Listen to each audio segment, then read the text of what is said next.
सूत्रों के हवाले से आ रही है लोकसभा चुनाव का हो सकता है ऐलान। जी हां, 13 मार्च के बाद ऐलान लोकसभा चुनाव के मद्देनजर हो सकता है, जिसमें 7 से 8 चरणों में मतदान होने की बात कही जा रही है। तो बड़ी जानकारी इस वक्त लोकसभा चुनाव के मद्देनजर, जिसमें 7 से 8 चरणों में मतदान हो सकते हैं। साथ ही साथ 13 मार्च के बाद इसे लेकर तारीखों का ऐलान जो है वो आपके सामने हो सकता है।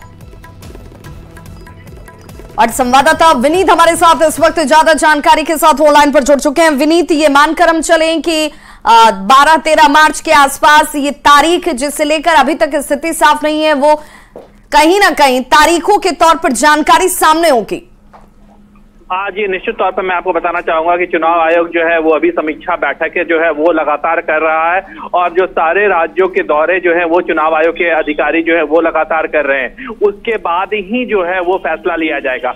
हमें जो सूत्रों के हवाले से जानकारी मिल रही है उसके अनुसार ये साफ तौर पे है कि 13 तारीख के बाद जो है वो चुनाव की घोषणा जो है वो कभी भी की जा सकती है। हालांकि मैं आपको बताना चाहूंगा कि अगर हम पिछले बार की की बात करें, चुनाव की घोषणा की बात करें, तो 10 मार्च को चुनाव की घोषणा की गई थी। पूरे देश में आचार संहिता जो है वो लगाया गया था। इस बार जो हमें सूत्रों के हवाले से जानकारी मिल रही है उसके अनुसार 13 मार्च के बाद जो है, यानी 14 या 15 मार्च को जो है वो चुनाव के तारीखों की घोषणा जो है वो की जा सकती है। आचार संहिता जो है वो लगाया जा सकता है। इसके साथ ही साथ मैं आपको बताना चाहूंगा कि 7 से 8 चरण में चुनाव की घोषणा जो है वो हो सकती है। चुनाव जो है वो 7 से 8 चरण में करवाए जा सकते हैं। इसको लेकर के भी चुनाव आयोग जो है वो अपनी रणनीति बना रहा है, क्योंकि चुनाव आयोग को जो है वो पुलिस बलों की तैनाती, उनके एक जगह से दूसरी जगह की तैनाती, इस पर भी जो है वो निर्णय लेना होता है, उस पर भी स्ट्रैटेजी बनानी होती है।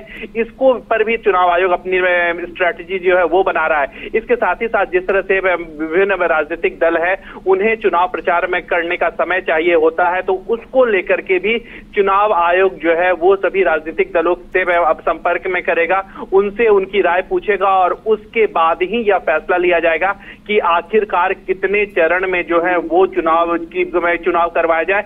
जो हमें जानकारी मिल रही है और पुराना ट्रेंड जिस तरह से है उसके अनुसार 7 से 8 चरणों में चुनाव की जो है वो संपन्न करवाए जा सकते हैं, जिससे जो पुलिस बल है उनकी तैनाती सुनिश्चित हो सके, ठीक से सुनिश्चित हो सके, शांतिपूर्ण मतदान जो है वो। बिल्कुल, बहुत बहुत शुक्रिया विनीत इस तमाम जानकारी के लिए। तो सूत्र ये जानकारी दे रहे हैं कि 13 मार्च के बाद लोकसभा चुनाव को लेकर तारीखों का ऐलान संभव माना जा रहा है, जिसमें 7 से 8 चरणों में मतदान कराने को लेकर पार्टियों से भी रायशुमारी जो है वो इलेक्शन कमीशन की तरफ से इस वक्त की जा रही है।